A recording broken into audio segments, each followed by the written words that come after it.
निवडणूक आयोगाने भरपूर बोललाय, खास करून शाहीचा विषय त्यांनी वारंवार बोलताय की शाही पुसा, परत जा, परत मतदान करा, परत बाहेर या, शाही पुसा, हा विकास. दुबार मतदानासाठी भाजपनं लावलेली पिढी काय नेमकं? मुळामध्ये निवडणूक आयोगाने या सगळ्यावर लक्ष ठेवलं पाहिजे असं माझं मत आहे. कारण एखादा सराईत असतो त्या पद्धतीने उद्धवजी वारंवार निवडणुकीच्या दिवशीच पत्रकार परिषदा घेत आहेत आणि त्यांच्या पत्रकार परिषदांना परवानगी होती का? त्या पत्रकार परिषदेत त्यांनी निवडणूक यंत्रणांवर बोट ठेवलंय का? त्यातला राजकीय हेतू त्यांना साध्य करायचा आहे. त्यामध्ये देवेंद्रजींवर केलेलं विधान हे निवडणूक आयोगाने पाहावं लागेल की हे विधान आचारसंहितेचा भंग आहे का? आणि वारंवार निवडणुकीच्या दिवशीच लोकसभेला तेच, विधानसभेला तेच, आताही तेच. ज्यावेळेला मतदार जोरदार मतदान करतायत, 1:30 वाजेपर्यंत 30% पार झालंय. मतदार या यंत्रणा लोकशाहीवर विश्वास मजबूतीने ठेवून सहभागी होत आहेत, त्यावेळेला हे आडवाटेपणा का? ही आडकाठी का? हा स्पीड ब्रेकर का? हा गतिरोध का?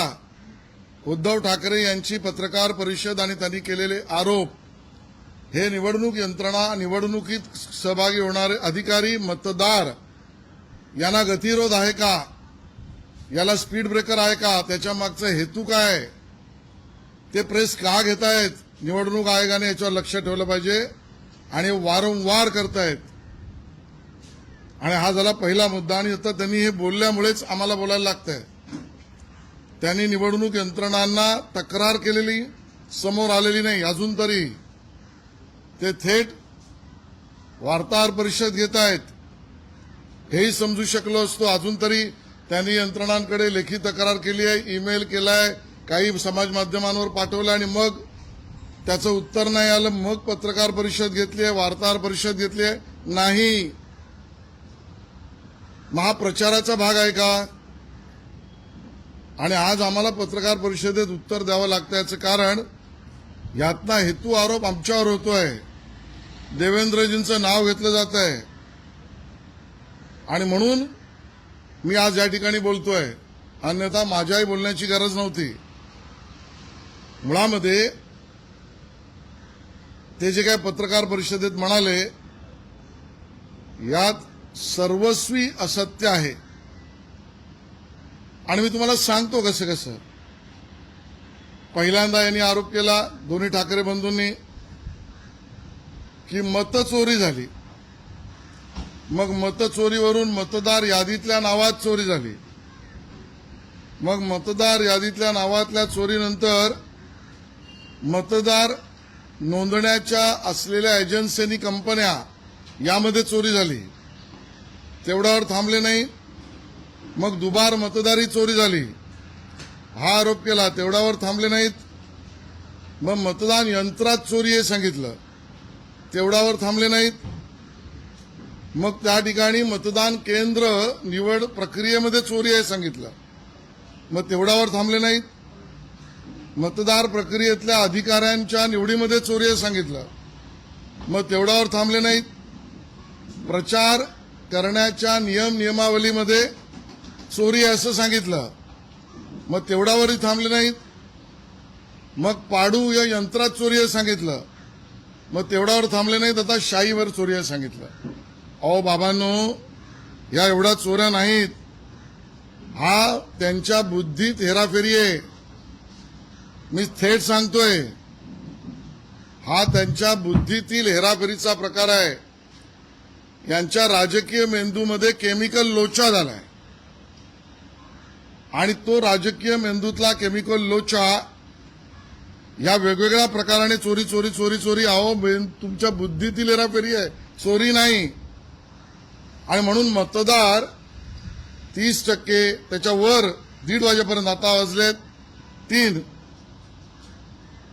आणि 5-5:30 पर्यंत आकडे कुठपर्यंत जाणार आहेत तेव्हाही करतील. यात जर रांगेमध्ये मतदार असतील आणि 5-5:30 नंतर जेवढे आहेत त्यांना आत घेणं हा कायदा आहे.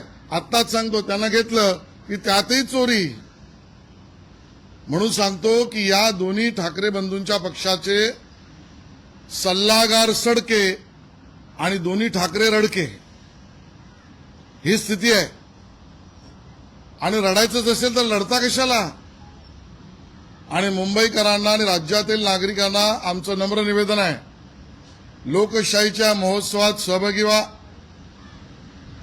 जोरात मतदान करा.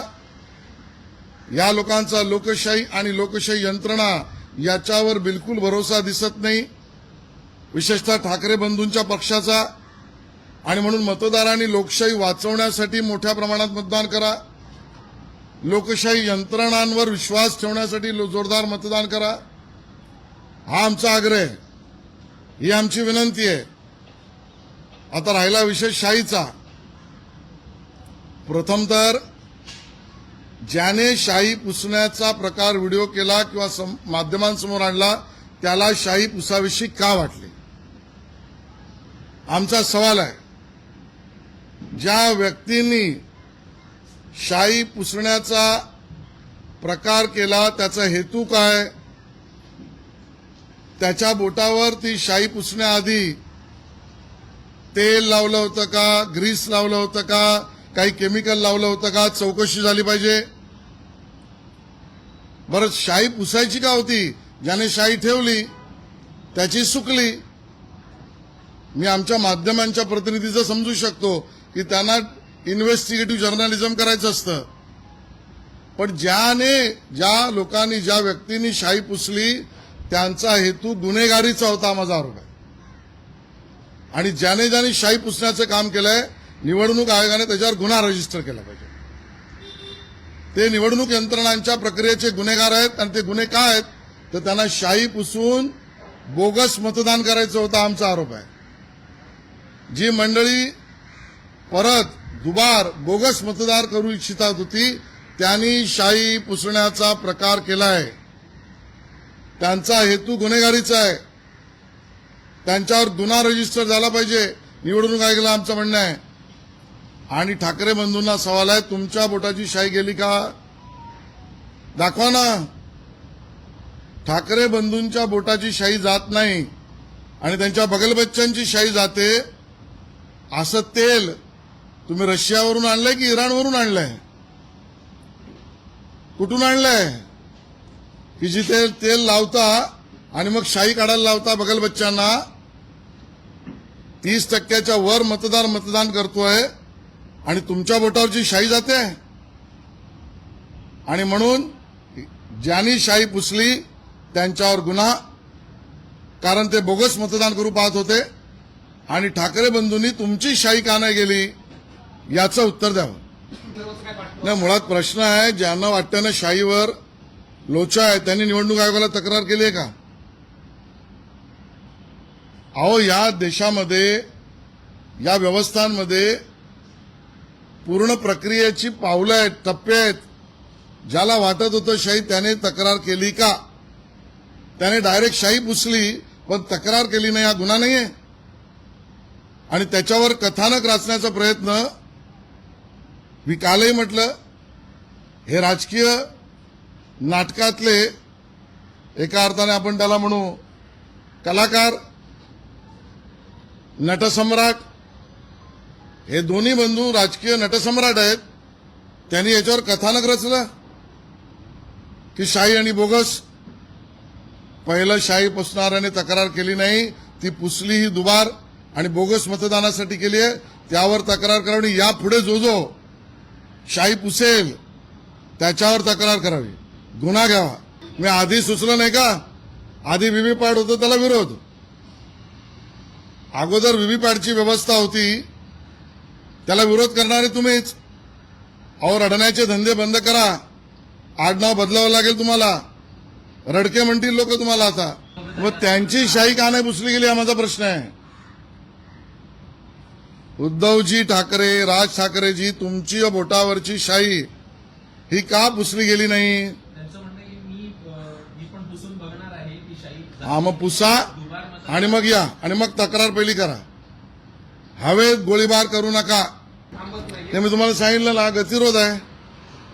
मतदान प्रक्रिया, मतदारांची इच्छा, मतप्रक्रियेत सहभागी असलेले अधिकारी या सगळ्यावर गतिरोध म्हणून हे काम करतायत. आणि म्हणून यांनी पहिली ही तक्रार त्यांची आहे ती रजिस्टर केली होती का? आणि मी सांगितलं यांचे सल्लागार सडके आणि हे रडके मुंबईकर रडक्यांच्या बरोबर जाणार नाहीत, राज्यातील मतदार रडक्यांबरोबर जाणार नाही. आम्ही लढणारे आहोत. मला वाटतंय की या विषयावर मी राजकीय विधान आज करणार नाही. त्यांनी निवडणूक आयोगावर प्रश्न विचारले, तेवढ्यापुरता मी माझा मुद्दा दिलेला आहे. त्याची उत्तर त्यांना द्यायला लागतील. विनोद तावडे यांनी स्वतः सांगितलंय की निवडणूक आयोगाची जर चूक असेल शाही संदर्भात तर त्यांनी ती सुधारावी. स्वतः विनोद तावडे त्यांनी निवडणूक आयोगाला म्हणणं मांडणं त्यांचा अधिकार आहे. ठाकरेंनी निवडणूक आयोगाकडे तक्रार केली आहे का? निवडणूक आयोगाशी संवाद करा. प्रेस कॉन्फरन्सेस, वार्ताहर परिषद घेऊन कथानक उभं करून राजकीय नटसम्राट ही तुमची भूमिका आहे ठाकरे बंधूंची. आणि म्हणून तुम्ही रडक्यात, हे आमचा आरोप आहे. संजय शिरसाट यांनी देखील हे वक्तव्य केलेलं आहे की शाही लावण्याऐवजी मार्कर पेन लावलेला आहे. ही निवडणूक आयोगाची चूक आहे. निवडणूक आयोगाशी कोणीही बोलू शकतं, त्याला मुद्दा नाही. त्याच्यावर कथानक रचून प्रचार करणं हा गुन्हा आहे. निवडणूक आयोगाचा इतका ढिसाळ कारभार समोर आलेला आहे की नवी मुंबईमध्ये स्वतः गणेश नाईकांना मतदान करण्यासाठी 1 तास फिरावं लागलं. त्या बाबतीमध्ये निवडणूक आयोग उत्तर देईल. आम्ही निवडणूक आयोगाच्या वतीने उत्तर द्यायला नाही. आमच्यावर राजकीय भाष्य केलं तेवढा पुरतं आम्ही बोलतो. हो गया, वो पहले भी उस बारे में बात हो गई. त्यामुळे हे कुठेतरी जोडण्याचा प्रयत्न जे ठाकरे करताना दिसतात. कारण ते हरलेत. त्यांना लक्षात येत आहे दोन्ही ठाकरे बंधूंना. मी आज सांगतो, मी सांगितल्यावर मला माहिती आहे काय बोलतील, तुम्ही मॅनेज केलंय. तरी मी सांगतो, मुंबईतल्या 227 जागांपैकी किमान 50 ठिकाणी त्यांचं डिपॉझिट जाणार आहे, दोन्ही पक्षांचं. पण आज मला राजकीय विधानं करायची नाहीत. मतदार आणि मतदार केंद्र यावर मतदारांनी मोठ्या प्रमाणात यावं, लोकशाही महोत्सवात सहभागी व्हावं, मतदानाचा अधिकार बजावा. लोकशाहीसाठी आणि लोकशाही यंत्रणांसाठी आतापर्यंत 30% वर केलं. अजूनही मतदान करा ही नम्र विनंती. धन्यवाद.